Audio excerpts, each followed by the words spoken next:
So welcome everyone. This is the last talk of this year. I'm particularly happy to introduce the next generation. So Teun van Nuland on the spectral action expanded in Yang-Mills and Chern-Simons forms. Please. Thank you very much. So I will be talking about some research that I have been doing for the last year now, approximately. So yeah, 2020 in that sense was not completely a lost year for me. So it will be about a project that I have been doing with together with Anna Skripka from the University of New Mexico, which is centered around the topic of multiple operator integration.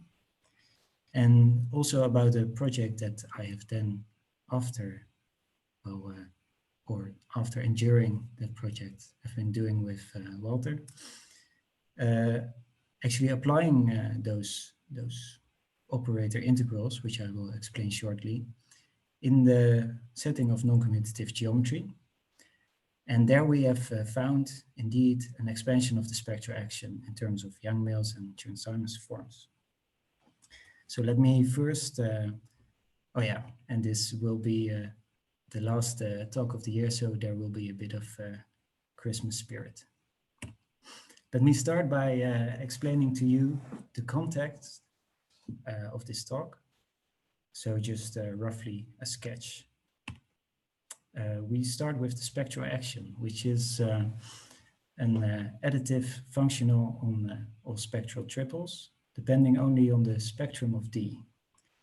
So, and when you have something that should be additive with respect to direct sums of different spectral triples, and it should only depend on the spectral data, then you are drawn more or less automatically to this expression, the trace of some function of the Dirac operator.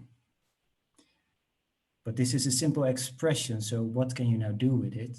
Well, what one often does is expand it when you scale the Dirac operator by some scale lambda, and then you expand it in orders of lambda as lambda goes to infinity.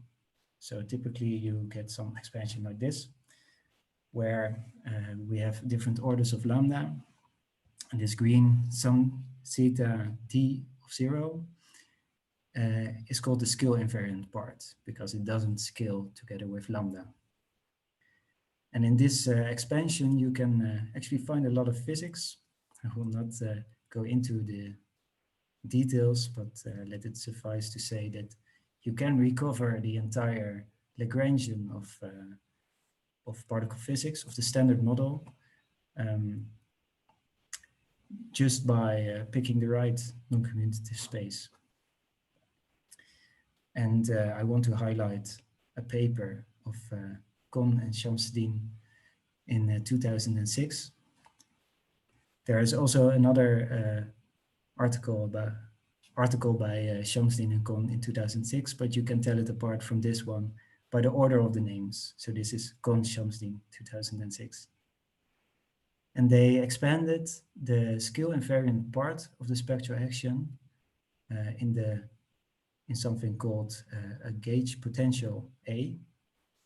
And when you fluctuate this D with this A, and you compare it to the original scale invariant part, you can actually write it in terms of these universal forms, this dA plus A squared squared.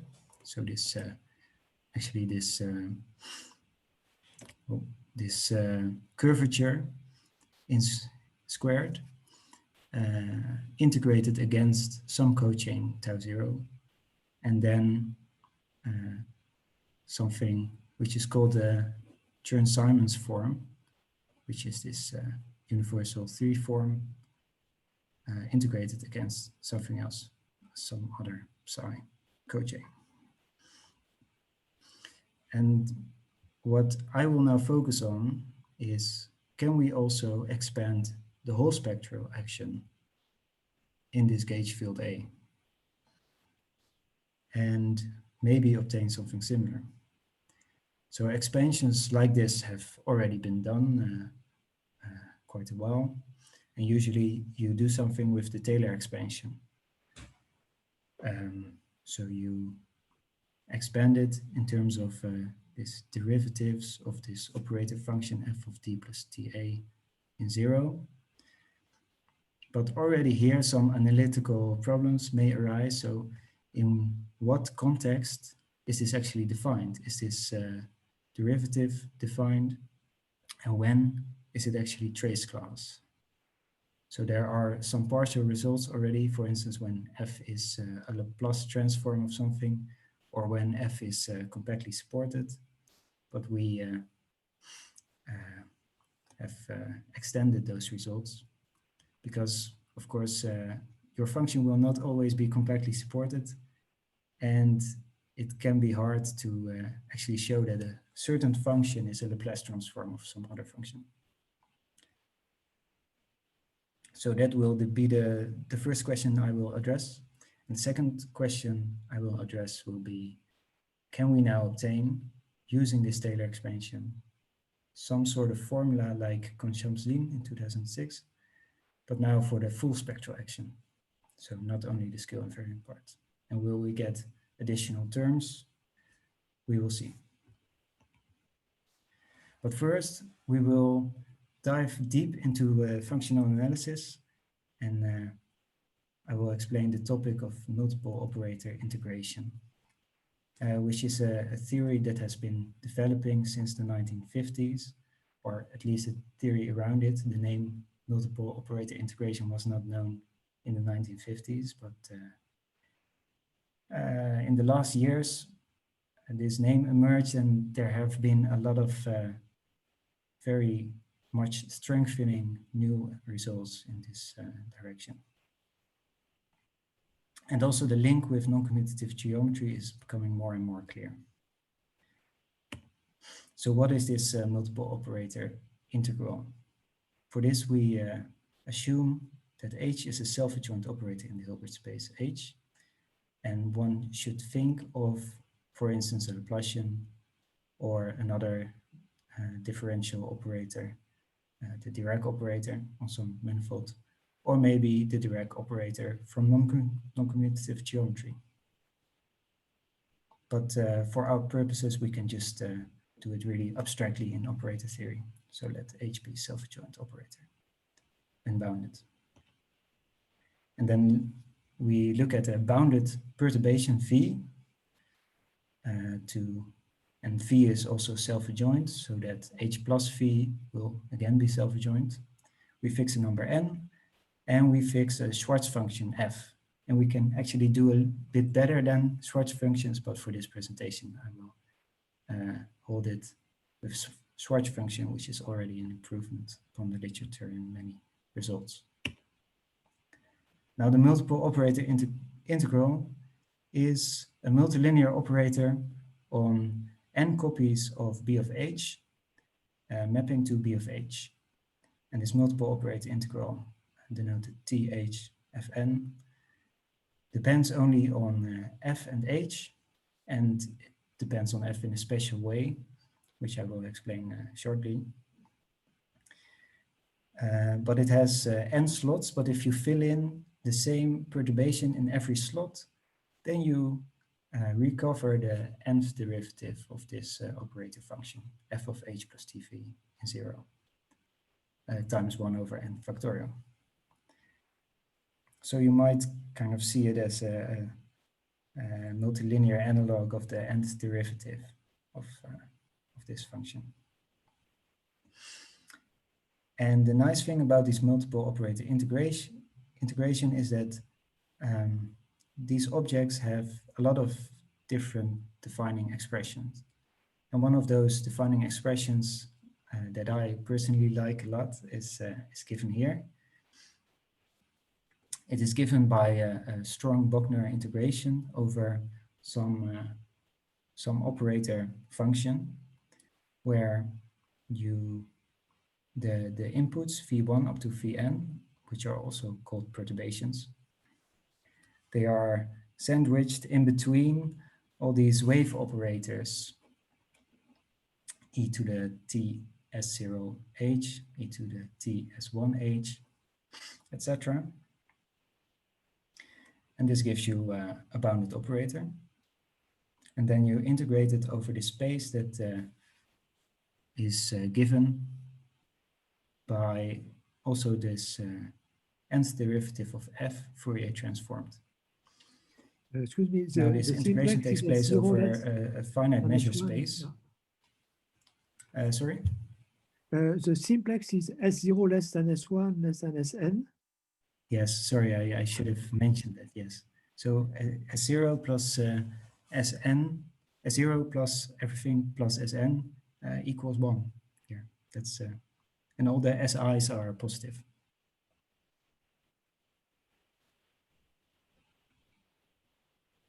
Does that answer the question? Yes, of course. Yeah, sure. So I should have wrote that down. Okay, and this simplex is a compact space. And if you do that times r with the Lebesgue measure times this Fourier transform of the nth derivative of f, which is assumed to be integrable, then you end up with a finite measure space. So the analysis is, yeah, quite simple actually, because you have bounded operators and you then Bochner integrate them strongly over some compact space, or no, not a compact space, but a finite measure space. Yeah. So this definition is sometimes hard to get your head around at first. So let me give you some examples. So the most trivial example is n is 1, and then this n tuple of perturbations will become just nothing, just 1 point. So we end up with THF, which is defined as just one wave operator EITH times Fourier transform of f. And this is just one definition of the functional calculus of H. Okay, it gets already a bit more complicated when n is 1. So I've given an example of 2 by 2 matrices. Now, this simplex is just one-dimensional. And then we have an integral over R. And then we have these wave operators of just matrices, which can be evaluated pointwise. And they sandwich this, this matrix with which they don't commute. So let me also say, if H and V commutes, then this whole story becomes quite trivial. Then you can just remove all the V's to the right, and then you get just the nth derivative of F evaluated in H, and then this V to the N. So this is kind of a non-commutative analog of these like derivative functional calculus. But now in this non-commutative example for matrices, you can still calculate the matrix product.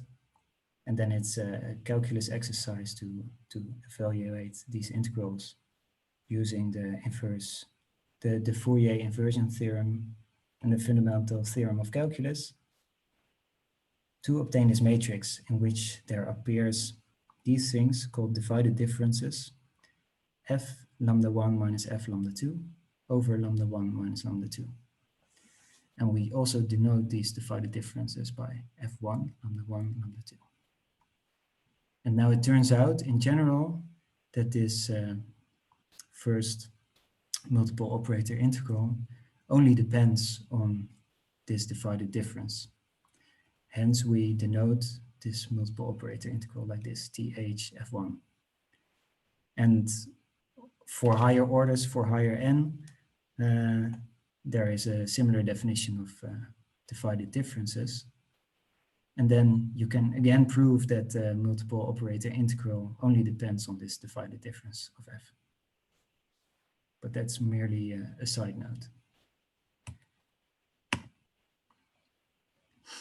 Now, I gave you one defining expression of the multiple operator integral, but it has much more, and each has its merits. And using all these different expressions, we can solve a lot of analytical issues that arise, for instance, when you derive some trace functional on, for instance, in the commutative case, a geometrical problem. We can already say quite a lot about those problems. And together with Anna Skripka, I obtained a few results, which will be hopefully before this year submitted to a journal, and before the end of this year, hopefully. And we sharpened some facts surrounding when this multiple operator integral MLI is trace class, and when something called a spectral shift function exists, which gives you precise expression for the remainder of the Taylor series. So the nth remainder of the Taylor series of this trace functional, just in terms of this eta times nth derivative of f. So all the data of H and V, which in this case, of course, is all spectral, is all included in this spectral shift function. And this formula, of course, existed, but only in special cases. So we have extended this quite a bit with new techniques. And we showed that eta is a real locally integrable function, which, well, in general, it goes to infinity at infinity, but there are some bounds on the growth. Now, the new techniques that we use to obtain those two facts can be quite simply explained, at least the main idea behind them. And it is by using the defining expression that I gave you, and noting, first of all, that if these perturbations V1 up to Vn are Schotten n class, so the trace of nth powered of the absolute value is finite, then you can see that the integrand of this integral expression is trace class, just by using this multiplication property of Schotten classes. And then when you integrate it, it remains trace class. So yeah, since I would say throughout the 20th century, people would consider these compact perturbations mostly. But for instance, in geometrical problems where V is, for instance, a multiplication operator on a space of functions on a manifold, then V is, of course, not non-compact unless it is of course never compact unless it is zero. But a property that we do have in many of these situations is that V times the resolvent of H is Schotten n class. So for instance, this is the case when you have a compact Riemannian manifold with some differential operator like the Laplacian or Dirac operator for H. Then already the resolvent will be Schotten n class. So if you multiply with a bounded operator, of course, it will stay Schotten n class. And also for locally compact spaces, if you have a locally compact space with, for instance, a Dirac operator H, and then V is sufficiently smooth, then again this product will be Schotten n class. So by only assuming this, we obtain a lot more examples to which we can apply the theory of multiple operator integrals. Now, how can we actually do something with this assumption? Can we still have the multiple operator integral to be trace class? Well, yes. And for this we use a lemma, which is basically a change of variables inside this integral. And it gives us this multiple operator integral, and we can add a resolvent of H into one of these arguments. So this Vj tilde, that's by definition Vj times the resolvent of H, appears in one of the arguments, and something happens to the function, which is not really important now. But we add one extra term, which in which this Vj tilde appears back to back with Vj plus 1. So we have one less argument of the operator integral. Now we want to apply this thing multiple times, and in order to keep track of all the terms that arise, then let me draw a little diagram where this dot at the top means this first term on the left hand side, and these bottom two dots denote the other terms that arise. Then we can draw an entire tree which symbolizes all the terms, and then using that diagram it's easy to find such formulas which can then be checked using induction. And in this proposition, which I will call the Christmas tree proposition because of this diagram, we obtain actually compact arguments in all these terms, all these multiple operator integrals. And in particular, when this V times the resolvent of H is Schotten-N class, then we do have that the multiple operator integral is trace class because of all these powers Ji. Well, the Ji, they sum to n. So when you multiply all these things with the results we've seen before, we see that the entire operator integral becomes trace class. And therefore also the derivative of this operator function will be trace class.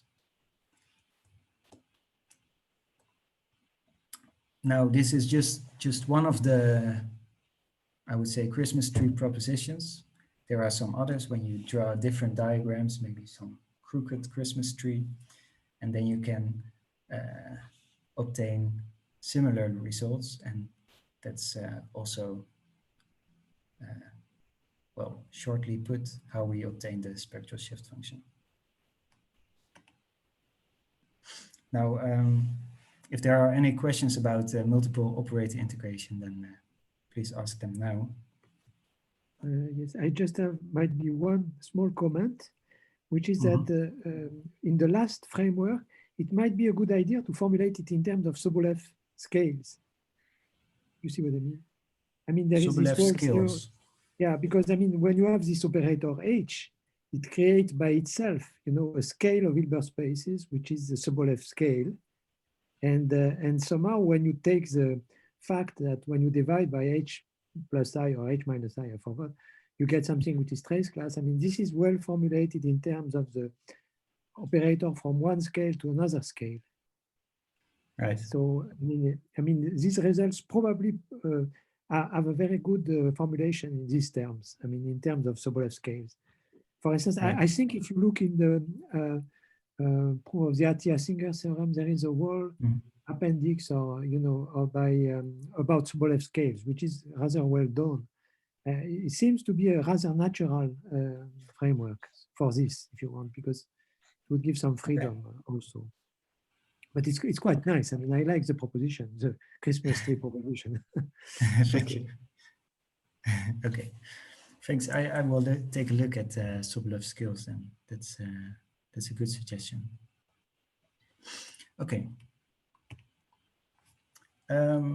We will now take the leap towards actually non-commutative geometry and see how we can apply the theory of multiple operator integration.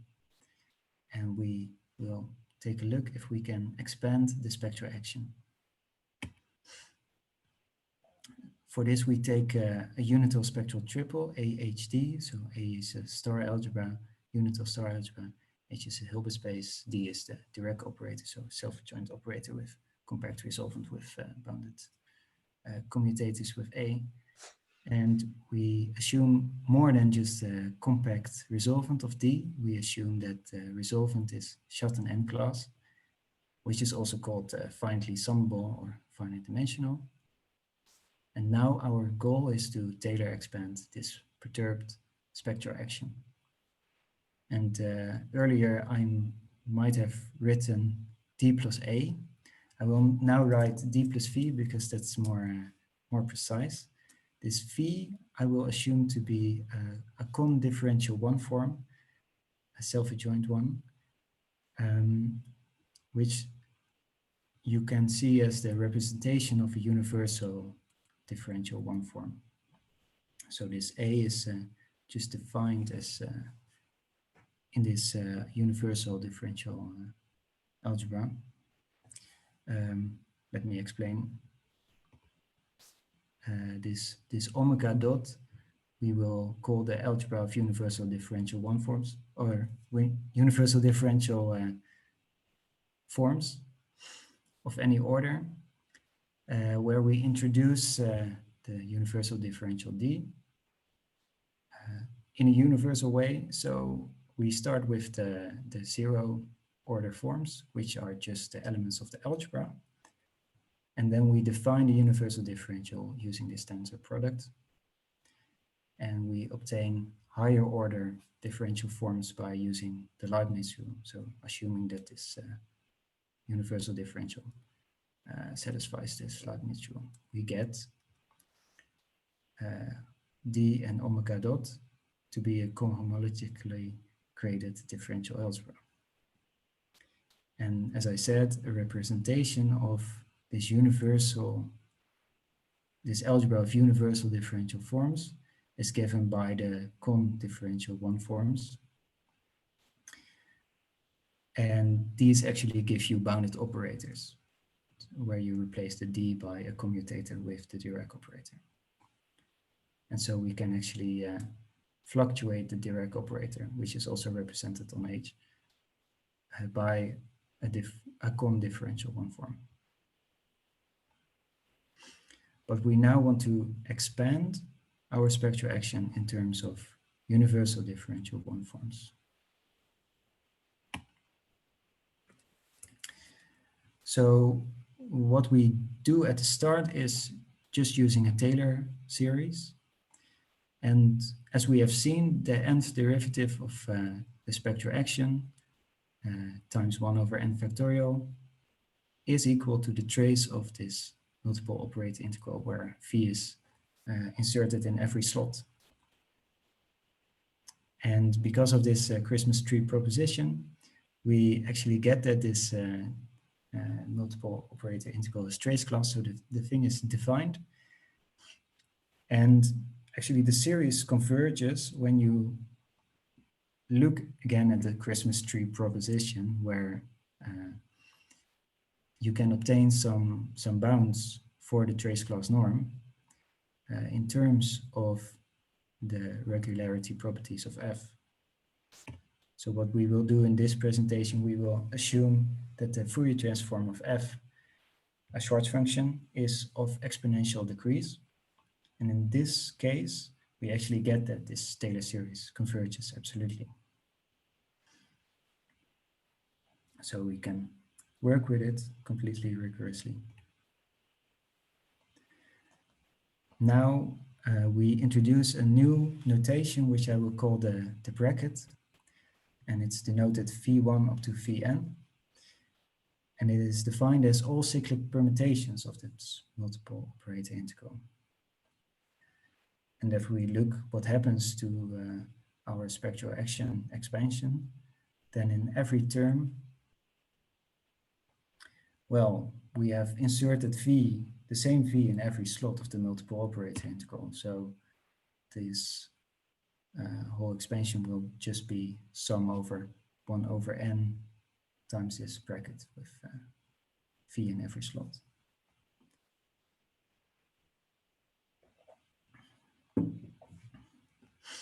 So now we can work with this bracket, which has some really nice properties that arise from the properties of the multiple operator integral.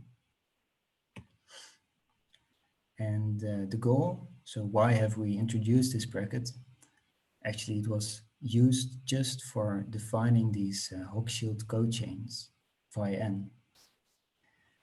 And we introduced this integral notation for it by means of saying that it's really a cochain that that integrates these universal n forms. But by definition, it is just phi n evaluated at these elements of the star algebra A0 to an, and it is defined by using this bracket, which, to remind you, was just all cyclic permutations of the multiple operator integral. And now these things are all bounded operators because we have used this, this representation. Now phi n defined in this way, it clearly defines a Hochschild cochain because it vanishes when you put 1 into A1 or in A2. So by definition, it is a Hochschild cochain. And by using some of the properties of the multiple operator integral, you find that b phi n, where b is this Hochschild operator, is 0 when n is even. So the even phi n's are all Hochschild cocycles. For odd n, however, we get a different phi n. So b phi n equals phi n plus 1. So you would say, okay, this is a pity. We only obtain cochains, not cocycles. But we can say quite a lot more when we look at cyclic cohomology. And for this, we see that this relation b phi n is b phi n plus 1 allows us to modify phi n just a little bit and define psi n, which is a linear combination of phi n and taking b0 of phi n plus 1, where b0, to remind you, is the first or the 0th part of this operator b, which appears in this bicomplex of cyclic cohomology. Then this psi n, together with all its other odd neighbors, forms a BB cocycle. So let me explain a little bit more. But yeah, what I wanted to say, in even order, we get Hochschild cochains phi n, and in odd orders, we get psi's, which together form a BB cocycle. Now, the way you prove this is by just using two simple properties of the bracket. First of all, there's like a almost associativity property of the bracket, where if you want to move an element of the algebra to the left, so to the left of the comma, then you always pick up this commutator term. And this just follows from the way we wrote this multiple operator integral. And then you have, of course, this wave operator standing in between. And when you swap the A, then you can use a form of Duhamel's formula to obtain this bracket, this commutator of DNA.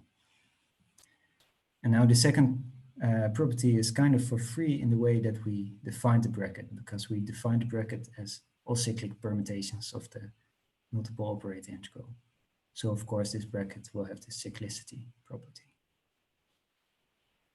And from those two, we can easily prove. Now, well, easily, it's kind of a messy computation, but one can straightforwardly prove that B of phi 2k is 0 and B psi 2k minus 1 plus big B psi 2k plus 1 is 0, which is precisely the property for these odd chains to form a PB cocycle. Now, using Well, just the before first you rule continue, that we I just have saw. one. Sorry? I just have one small comment. Yeah. If I understood correctly, I mean, from the definition with permutation, the phi 2k were already cyclic. Yes. So in fact, when you say that P of phi 2k is equal to 0, you do have a cyclic cocycle in the even case, no? The reason why yes. I say that is that because you wrote immediately that it was the boundary for Rothschild of the phi 2k minus 1, but the phi 2k minus 1 is not cyclic. So this is a very good thing. Otherwise, it would be trivial. Okay. Okay. Yeah. I hope I understand correctly what Yes, you are yes, doing. yes, But yeah, okay, good. So What I it's mean is that actually in even not case, a it's bug, but a invariant under feature. cyclic. Yes. Sorry? Yeah, in the even case, it's what one needs to be cyclic is to be invariant under cyclic permutations. Whereas Yeah. in the odd case, one needs to be odd invariant, I mean, skew invariant, you know, with a sign. So, I mean, so this seems to be fine. Yeah. Okay, great. Okay. So anyway, yeah, I hope this is kind of clear that yeah, this is a very nice underlying structure that we obtain here. Using the first rule, we can do some rewriting because remember we wanted to get these universal forms and extract them from this Taylor expansion in a way. And how we do this, now we remember that this Taylor expansion gives us these brackets times 1 over n. So what we get when V is a commutator D with V is the first line plus the second line over 2 plus the third line over 3, etc. And how I've obtained these equalities, well, the first one is just clear. That's just by definition. If you write it out, you have this this bracket was almost the same as this this phi 1. But this phi 1 operates on universal forms instead of these represented forms, differential 1 forms. So the first line is trivial, but for the second line, we remember that this phi was only defined when only the star algebra element appears at the front of this bracket. And after that, you only have commutators with D. Now to get into that, in that form, you have to somehow move the A to the left, and then you pick up, of course, this commutator, which precisely gives you the phi 3 ADA.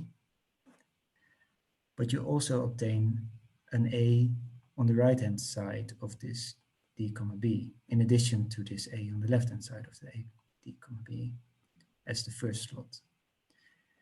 Now you can use the Leibniz rule for this commutator with D and get this thing into the form of this phi 2, and then use the Leibniz rule back in order to obtain phi 2, the integral of phi 2 of a squared.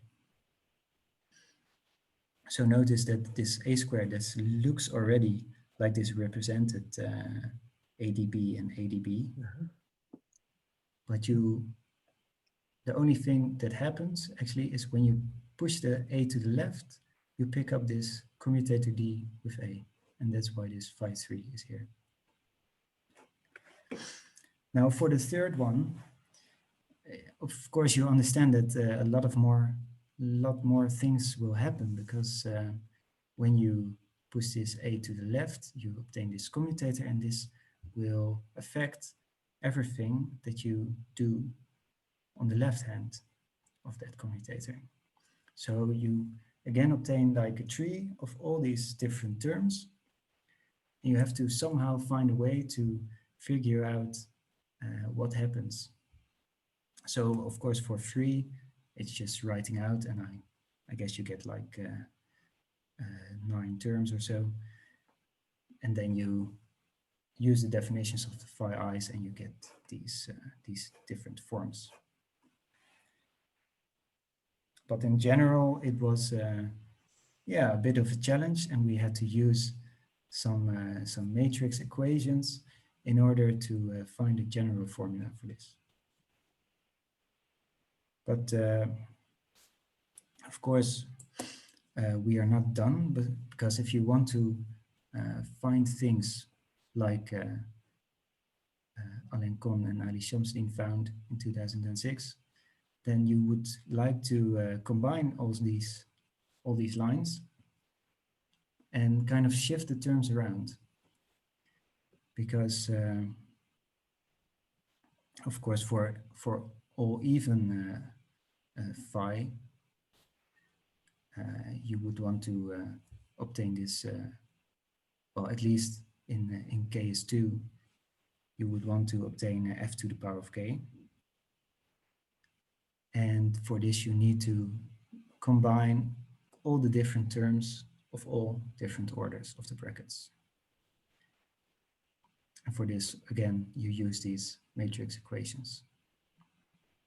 And what you end up with is when you try to reorder this for the phi's, then exactly the terms that you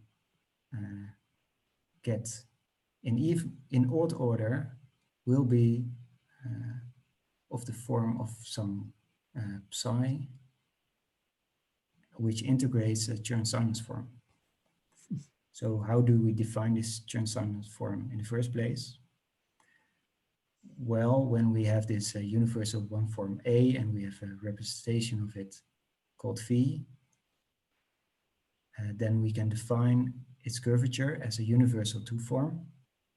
Now this doesn't work exactly the same way when you use omega 1d. So to define an omega 2d is a bit more subtle, more complicated. But then you define this curvature as universal two forms. Then you scale the A, and you can define actually a generalized Chern-Simons form, C as 2k minus 1 of A. Now let me say that these Chern-Simons forms are generalized in two ways. First of all, that the original forms that Chern and Simon studied appeared in the Chern-Simons action, which is uses just the Chern-Simons three forms. So here, when k is 2. Just a second, I am confused by the indices because you say 2k minus 1 and then you have an n in the integral. Oh, sorry. So that should be k. That should be k, okay, good. Yes, yes. Then you can also see, so f is a universal two form, and then indeed to the power of k minus 1, this gives you a 2k minus 2 form, and then you put this a on the left, and you get a 2k minus 1 form. Okay. So as I was saying, this Chern-Simons forms can be defined more generally, but this was first done in the commutative case, and now in the non-commutative case you have to make a little bit of a choice, because these Chern-Simons forms in general are, now in the commutative case, they are defined as the trace of such an expression involving this A and dA. But in the non-commutative case, we don't have this trace. So it really matters when you put this A on the left compared to when you put this A on the right of this curvature. But of course, when you then integrate it in a suitable way, then it will have some cyclicity property, which will make this choice less relevant. Okay. Now I've introduced the Chern-Simons forms and I've introduced the curvature, and it turns out that that is actually all you need to write up this expansion of the spectral action. So we have used the Taylor expansion, then introduced these Hochschild cochains, and we then said when you reorder all the forms using this multiple operator integration techniques, you can actually form something quite simple. And it is this main theorem, which states if you have a finitely summable spectral triple AHD, and we have a condifferential one form V that corresponds to the universal one form A, then the spectral action decomposes in this way, and we exactly get the Chern-Simons forms of all odd orders that are integrated against these cochains that form a BB cocycle. And then we have something like a Yang-Mills action, namely all powers of the curvature, which was a squared plus dA, integrated against these Hochschild cocycles of even degree. So that's already. In fact, they are cyclic cocycles, if I am not mistaken. Yes, because they are both Hochschild and cyclic by construction. So they are cyclic cocycles. Yeah, so we get. Yeah, that's a good point. So how? Yeah, these are two cyclic cocycles actually.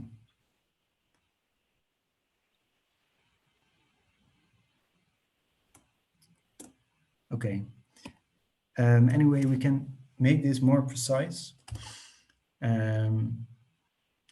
because this asymptotic expansion can actually be written down as an absolutely convergent series when you choose some radius of convergence, delta, and then we actually obtained using all these things like the Christmas tree diagram and more, that we have when you replace V by TV and A, of course, by TA correspondingly, then we get this absolutely convergent expansion. Now, of course, notice that this extends Kohn-Shamsuddin in 2006. So that was kind of the point of this presentation, which is now done. And that is, of course, because when K is 2, here we get the Chern-Simons tree form. And here we get really Yang-Mills, namely the curvature squared.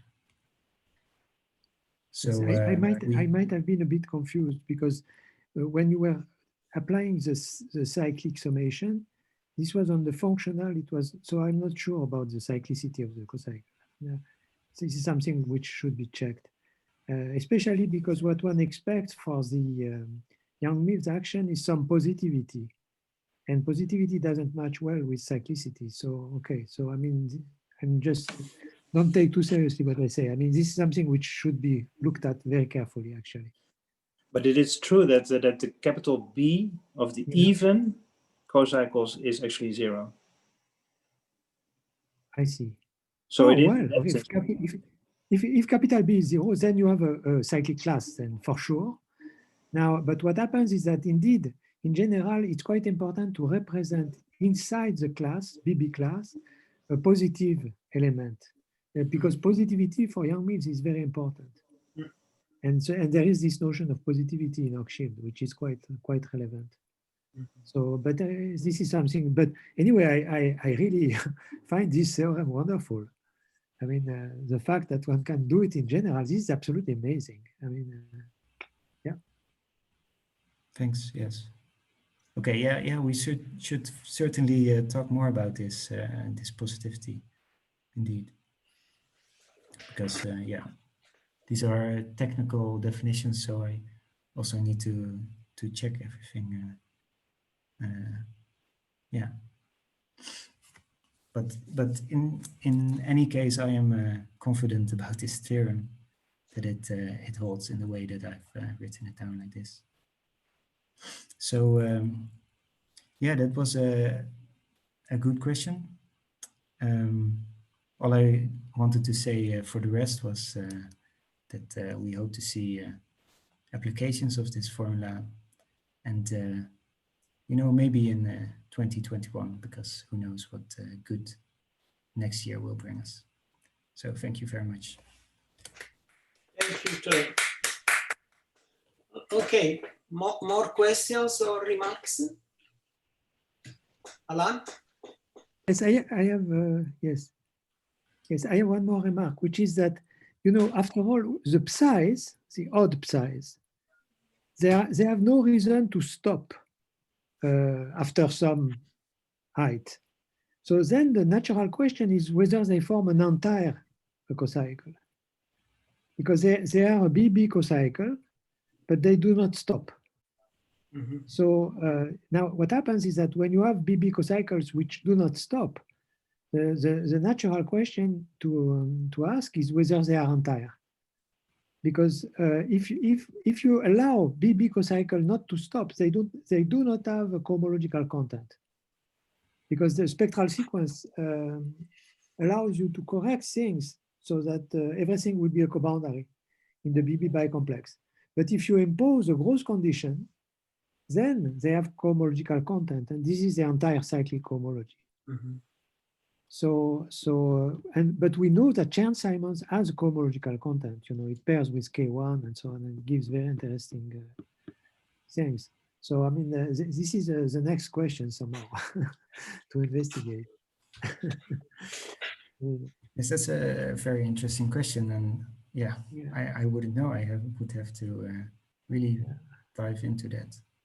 Yeah. So, but anyway, let me repeat that, you know, this is a wonderful statement. I mean, this perturbation, because that's exactly what we need in the spectral action. I mean, we need to dig much deeper into the expansion and what they mean in general.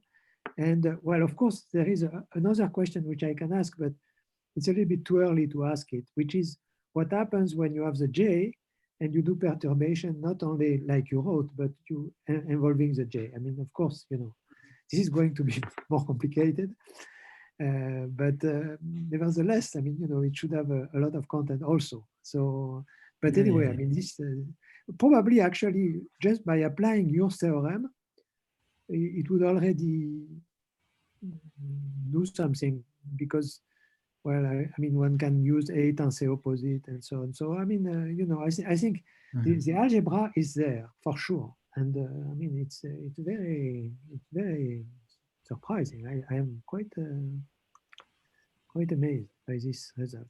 I mean, the very beautiful fact is the fact that you can go to infinity. I mean, that you have generalized the beginning of the expansion, because, okay, the beginning of the expansion was not really surprising. What is surprising is that one can go to infinity. I mean, you know, poof, this is the, and that it doesn't involve just scale invariant part.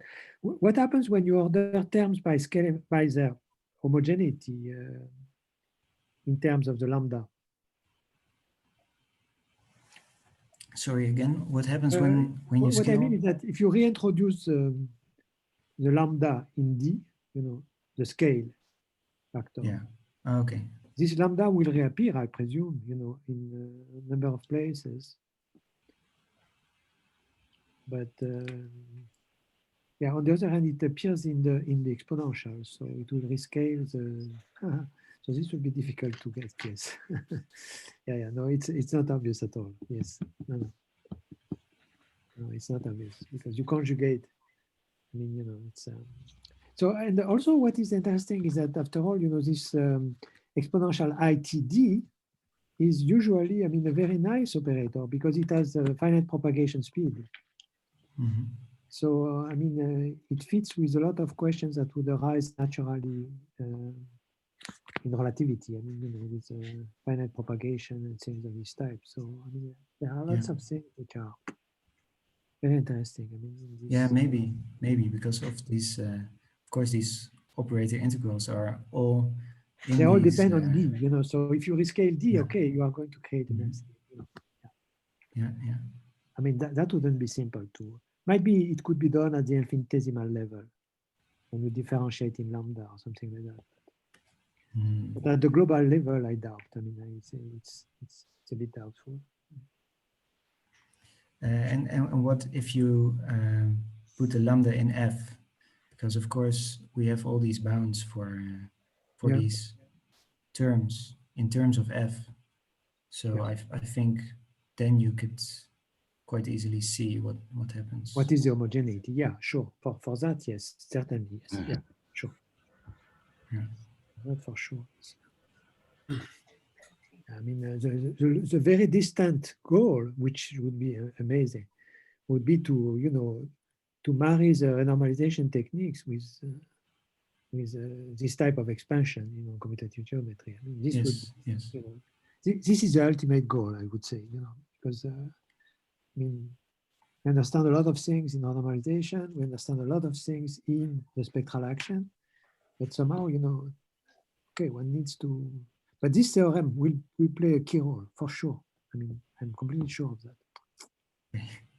Yeah. Well, I hope to see things like that in 2021, indeed. Well, 2021 might be a bit early. We have good things for the next year, right? Yeah, we should. Yes. so good. So any other remark or question? I have a question. So if D is invertible, then there are other secondary invariants of the spectral triple. I wonder how they might be related to your Chern-Simons. Yes, good question. So what invariants are you talking about specifically?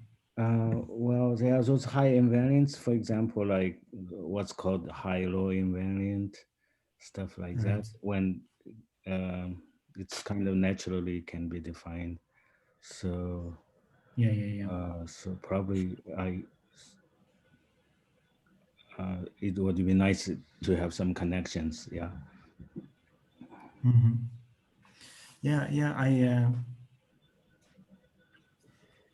I did think about that a little bit, but I'm not really very well versed in this higher row theory.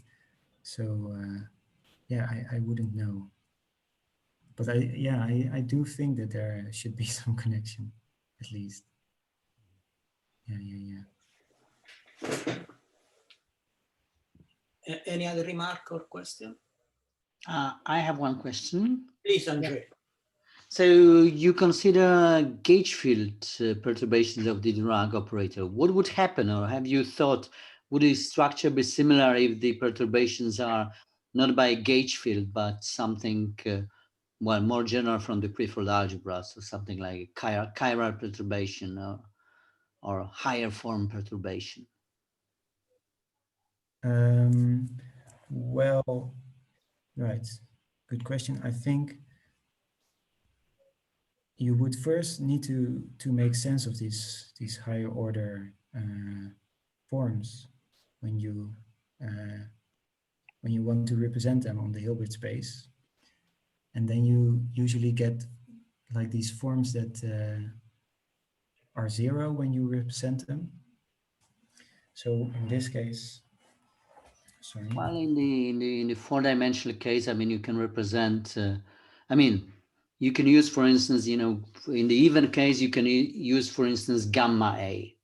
If you have chirality, you can use gamma A. I mean, this is something which is like a chiral perturbation, for instance. I mean, this corresponds to some extent, I mean, in some dimensions, in 4 dimensions, this corresponds to the torsion perturbation of the Dirac.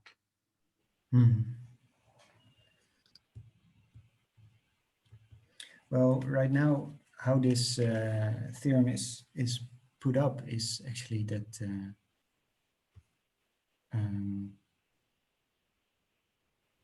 if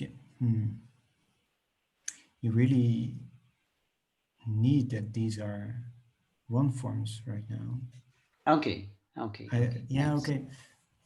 Maybe indeed but you would have to need to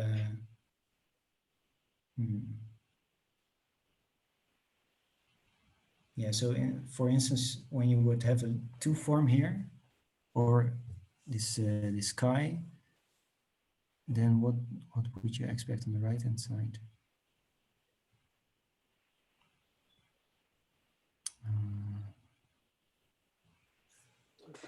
So more questions for next year then. Yes, indeed. Yeah, I think you could. Okay, very good. So it's going to be a promising year. Okay, very good. They're full of things next year. Bruno has a question. Bruno, where is Bruno? Bruno, go ahead. Yeah, okay. Excuse me, I missed the beginning of your talk, so I'm really impressed by the last result. And I have a question, a technical question about the absolute convergence of the series. How do you prove this? In few words, I mean. Could you repeat the question? Bruno, your audio was very bad. We could not hear you. Can you? I'm sorry. So how do you prove the absolute convergence in the last result? Yes. We use a special class of functions. Yeah, exponential decay. Yes, sure. Yes. Okay. And yeah, that exponential decay of the Fourier transform, that gives you, for the function itself, that that all these derivatives, when you take a norm of them, like the L2 norm, that they don't grow as big, as quickly. So they should, their growth should be bounded by some n factorial, where n is how often you derive the function, times some exponential in n. So that is all you need, because when you look, for instance, at the Taylor expansion, then you already get a 1 over n factorial in the Taylor expansion. So that helps you a lot. And then when you end up with just something exponential in n, as or sorry, let's say k, because this sum here is over k. So when you divide this 1 over k factorial, then you obtain something exponential in k. And then you say, okay, so we can have some radius of convergence, because this a also appears exponentially here. And then you can have,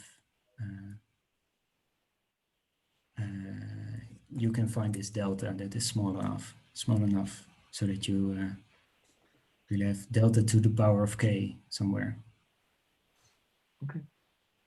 Yeah. Okay. May I ask something? Please. So Yeah. the delta in the main theorem, does it depend on f? I suppose. Yes. Yeah, so Okay. it depends on A and F depends on A.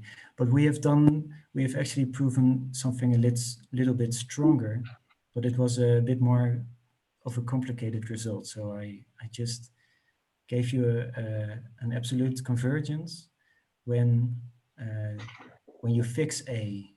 So you fix kind of the direction in which you are perturbing D, and then you use this T just to say, okay, then it has to be so small, this perturbation, before you have convergence. But we can do something a little bit stronger, but it depends on all these, these AJ and BJ appearing in this form. Okay. Yeah. Okay. More questions or remarks? Okay. So maybe a simple question. So what happens? Sorry. Please. Okay, so simple. Can you hear me? Yes. Yeah, okay, good. Simple question. So what happens in the kind of classical case? So manifold, Dirac, and differential forms. So what I guess Chern-Simons are just standard Chern-Simons forms, right? Yes. And curvature. What are the cycles? Yeah, up to a trace. And then these cycles, they involve this trace. So then they actually give you the real Chern-Simons forms. And still, of course, in the commutative case, these multiple operator integrals are very interesting because this Dirac doesn't commute with the gauge field. Yeah, so what can be said more? Not really much. So what are phi's and what are psi's? Because I presume that Chern-Simons forms are just Chern-Simons forms, standard ones, right? Yes, yes, yes. So yes. secondary classes and curvature forms. I But can only what are say phi's this, and psi's? they are just the same as I defined, and I can't simplify it any further. Yeah, okay, because they have some forms on, sorry, they have some cycles on your manifold, right? So yes, yes, chains yes, on the manifold. So question what they are. Well, But they okay. are, no, they are more general cycles in some, because they cannot be maybe- local. They are not local anymore. Yes, indeed. But the Chern-Simons things, these are just differential forms, right? Yeah, but I mean, the functionals that he has, they are no longer local. Because you use the conjugacy by e to the ITD, which is moving things around. Yeah, okay. So probably what you say is right for their restriction to the diagonal, but not elsewhere. Indeed. So it will be just kind of cohomological to something on the diagonal. Yes. You're Yeah. saying. If you look at Okay. their cohomological, Okay. yeah, but I mean, as expressions, they are different. Yes. Yeah, okay. You mean they are not derivatives or differential portions? Okay. Yeah. Indeed. Yeah, okay. Okay, Thanks. so Richard is satisfied, so we can move to other questions. Thank you. Well, Alan, so questions, remarks, more? Okay, so let's thank Teun for this nice talk and all these wishes for the next year. And since this is the last talk, we all wish you the best of these festivities and for the new year. So let's hope that we all have a great new year. Yep. Take care, stay safe, Take healthy. care. Safe and healthy. Yes. Take care. See you next year. Take care. See you next year. Till next year. Bye. Ciao. Happy New Year. This time, Happy New really Year. Happy New Year.